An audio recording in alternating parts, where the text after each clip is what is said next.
left-handed striker who can deal out punishment standing or on the ground. Nick Diaz, with his excellent jiu-jitsu skills and potent striking, he is a threat wherever the fight takes place. Paging Dr. Polly. Dr. Polly, please report to the ER.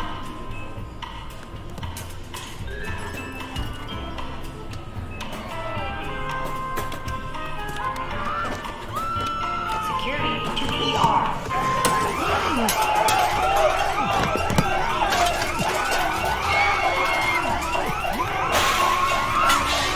Even professional fighters won't really fight outside of the ring. I'll admit that that's a rarity. I've never fought in a hospital since or before, so. What happened at the hospital? I told him you come over here and I'm gonna beat your fucking ass. And I was all, fuck you, you fucking bitch, I'll fight you all night.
I go running all the time around my neighborhood, out of the bad neighborhood and into a good neighborhood where I like to run. You know, I run by hundreds of these nice, huge houses with these big yards and fountains everywhere. These people have like their, you know, little picnic patio, little side yard, little pool, little all this stuff, right? And then I take a little circle around and then go back into my neighborhood where my car gets robbed. And I got some, you know, dude out front of my house looking for cigarette butts or something. It's ridiculous. I'm over here, all you people, everybody's watching me fight, you know. Let me tell you, I don't know how much houses cost up there in Stockton, but bro, let me tell you what, you got enough money to move. I don't know how to go buy in a house in the middle of all this training. I didn't go to school for that, you know. I started training jiu-jitsu when I was 16 years old.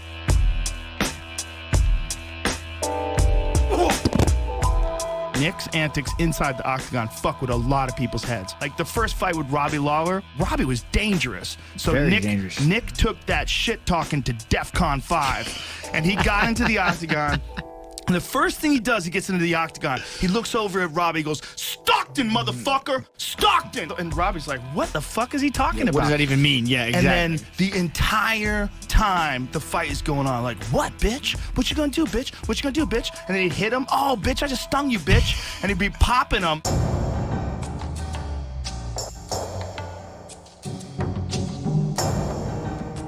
If you ask me something stupid, then I'm gonna answer it with something stupid. And if I hear myself talk something stupid and I'm really pissed off, depressed, and bent out of shape about it, I might throw a fucking really serious fit for no fucking reason.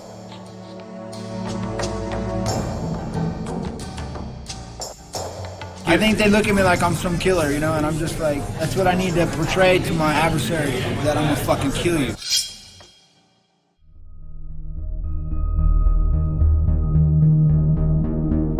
As human beings, I mean, it's the oldest thing we do. We're born to fight.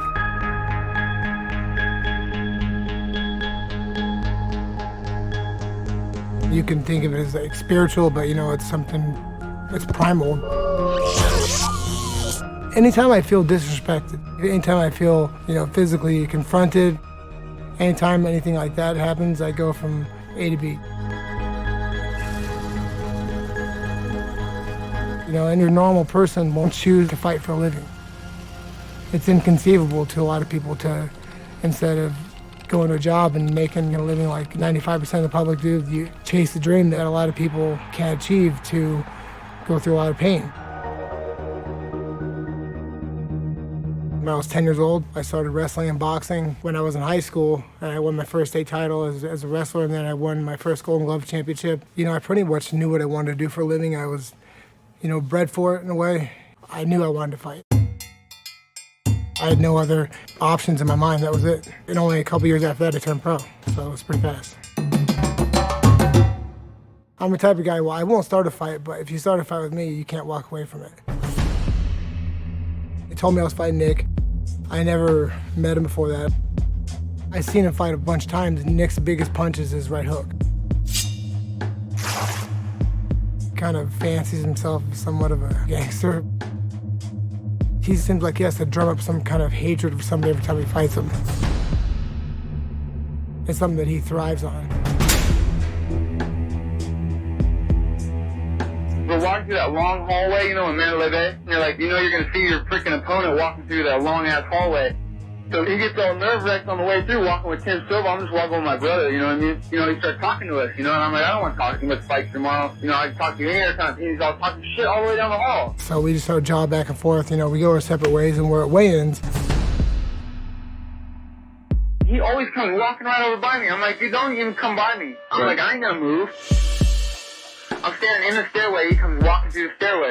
Like, I was walking up the stairs, and he was eyeballing me. Like, what the fuck you looking at? You know, again, what's this guy's in my face? You know, of course, I gave him a little dirty look. That's probably wasn't the nicest thing to do. Maybe I shouldn't have given him a dirty look. I gave him a dirty look. And he goes, what the fuck you looking at, bitch? And I said, fuck you, fucking bitch. Get slapped right here, motherfucker. So he's talking shit to me, I'm talking shit to him. And ever since then, you know, I just, you know, I don't especially like him.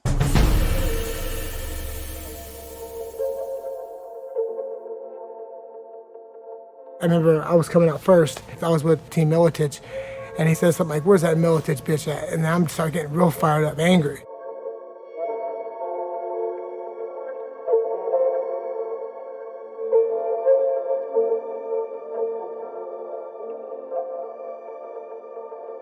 Fighting out of Phoenix, Arizona, Joe Diaz.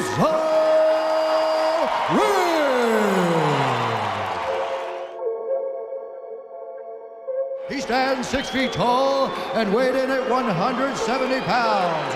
Fighting out of Stockton, California, Nick Diaz.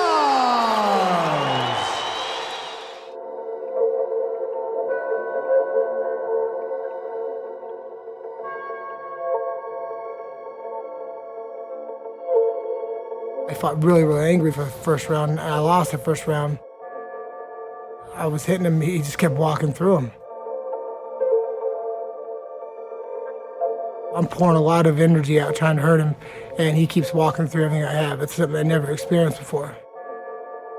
It was like two rocks, and one either backs up or one breaks, and that motherfucker wouldn't back up. He's a stubborn guy. He'll stand there with his hands up and take shots, and just he won't back up.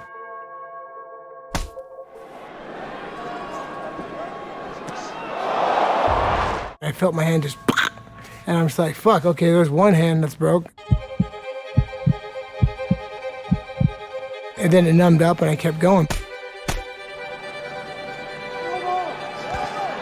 he got rocked! Yeah, he did. He knocked me down and we were like in a clinch. He goes, it's fucking over, Jared from Subway. I remember thinking, oh, he's fucking right.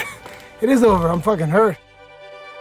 And I could hear Joe Rogan's motherfucking ass. Every time I hit him and he wouldn't fall, he would say, Absorb. Nick Diaz just took it and just pressed forward.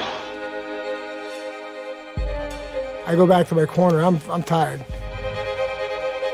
And he talks in fights, he talks, he's a chatterbox. Because Nick Diaz is talking. He's angry. Well, he is the bad boy from the streets of Stockton. Let's go! I like that dude. I love it when he talks trash. I got my second win. In the second, third round, I just kept tagging him. His face just started looking worse and worse and worse.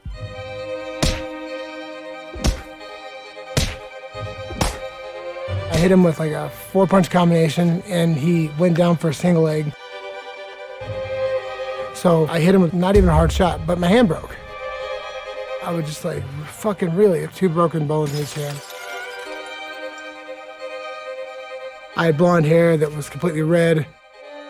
My white shorts are completely red. I wasn't bleeding at all, it was just all his blood. And we will render the judge's decision. When the bell rang, I had no worries at all. I mean, I beat the shit out of him, you know? I mean, it was a tough fight, but, you know, I won hands down. Ladies and gentlemen, after 3 rounds of action, we go to the judges' scorecards for a decision. He's the type of guy, it doesn't matter if he gets his ass stomped out in the ring, he thinks he wins. The winner, by unanimous decision, Joe Diaz.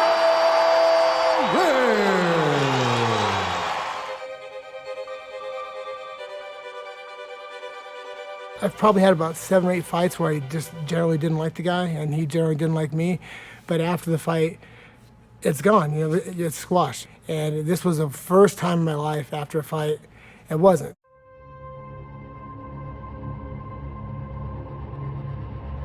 So after the fight, I'm going to the ambulance. You know, my hands were just balloons. It was swelling through my tape.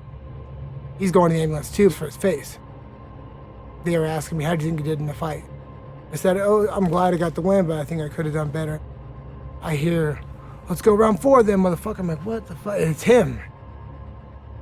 So we get in the ambulance, and I think that's done. And then we go to the hospital, and it's not. You know Nick now. Mm-hmm. What is your take on him? I think he's missing some fucking screws, man. Something's wrong with that guy. What happened at the hospital? I told him, you come over here and I'm gonna beat your fucking ass. I walk into the hospital talking shit. As soon as I walk in the door with my brother, this motherfucker is strapped to a goddamn gurney. I was dehydrated because I cut a lot of weight, and I'm sitting on a stretcher. He walks in with his brother, and he's like, you can't even fucking stand up, bitch. And I'm like, fuck, I'm on a gurney, right? I'm like, fucking what? Getting his big fucking IV or whatever. I'm like, what the fuck? Why are you strapped to a goddamn gurney? I'm still in my fight shorts and my walkout shirt that's covered in his blood. His blood on my fucking hair, his blood on my nails, his blood on my fucking mouth. It's like, god dang. And I'm a germaphobe. That's what I'm thinking about, that stuff. Like, where's this sick motherfucker been for the last 2 years? He keeps talking like I can hear him. This fucking guy won't shut up. So I pee in a cup and I'm bringing it to the doctor. It just happens to be over by him. Right before his room, I turn to the nurse's station and I'm waiting there. I don't know if they sent it to get something from the nurse's station, you know, and so when he did, he walked all the way over to my room. He knew better than to come over by me. He knows I'm fucking nuts. I have an IV pole I'm carrying with me because I'm getting rehydrated. And he's sitting there, he just got holes sewed up in his head. And I was like, what the fuck are you doing over here? You want to get your ass whooped? And he keeps talking. I'm like, dude, look at your fucking face. Shut the fuck up. Go back to the WEC or something like that. I said that.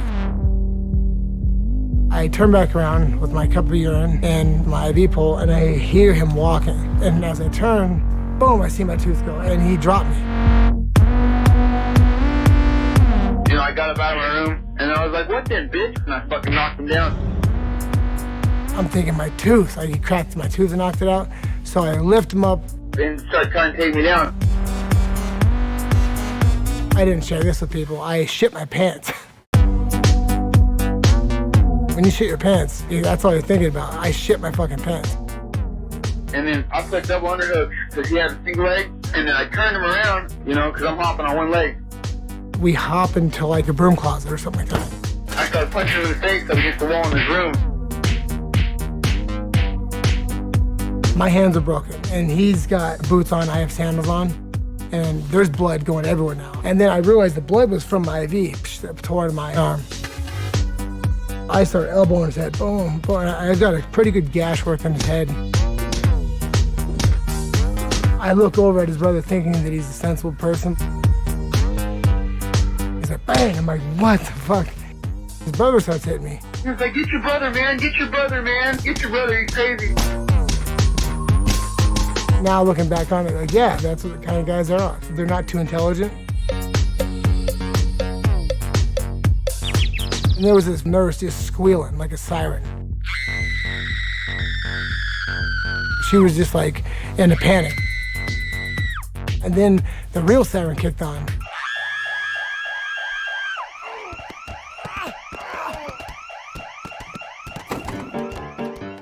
I was kind of relieved to hear that siren.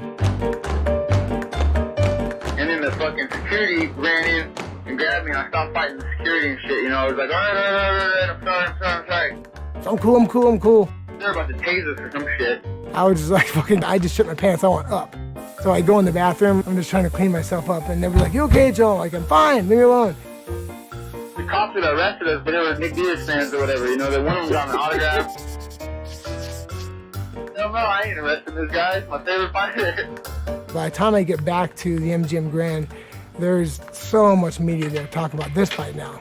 It's spun like he knocked me out in the hospital, and I'm like, what the fuck, really? And now I gotta sit there and explain this shit. Instead of the actual fight that I had to defend myself that he didn't knock me out and leave me up stooped over on the ground. He's not used to people talking shit back to him. I think he just reacted, didn't think, and just started going at it, you know? I think that's what kind of guy he is. Nick, do you take medication? No, I don't take no fucking medication. Come on, man. Seriously, this is you. This is it. Every day, all day long. No, I'm just a little amped up. I'm not a fucking crazy guy, you know what I mean? I'm not taking medication. Nick. I just train hard, you know what I mean? I just get pissed off. But Nick, dude, you can't be thrown down at a hospital, bro.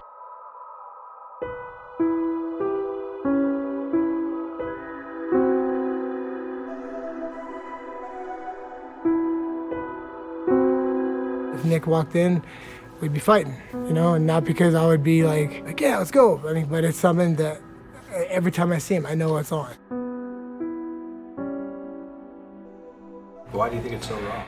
I don't, you know, he just holds on to it. You know, he's a bitter motherfucker. I don't know. I'm not gonna put a fake version out there for anybody. I'm not gonna act fake. I'm not gonna be like a staged sort of act. You know, I'm not playing games. I'm not acting out here. This is real as it gets. This is all I do. This isn't a joke. I'm not staging a little act. This is not for fun. This is not a side thing. This is all I got. This is all I got to work with. Getting in a fight, you know, in the hospital is just nuts. I think about that all the time. When I go to a hospital, it's not something I'm particularly proud of, but I'm not ashamed of it. You know, I'll stand my ground. It was a series of unfortunate events. All I can explain about what I like and hate about fighting is that in order to love fighting, I have to hate it. There is no love in this without hate. You're forcing yourself over that line, over that limit. You're pushing yourself to those limits to where you just simply hate it. And if you ain't there to where you hate it, then good luck trying to love this shit.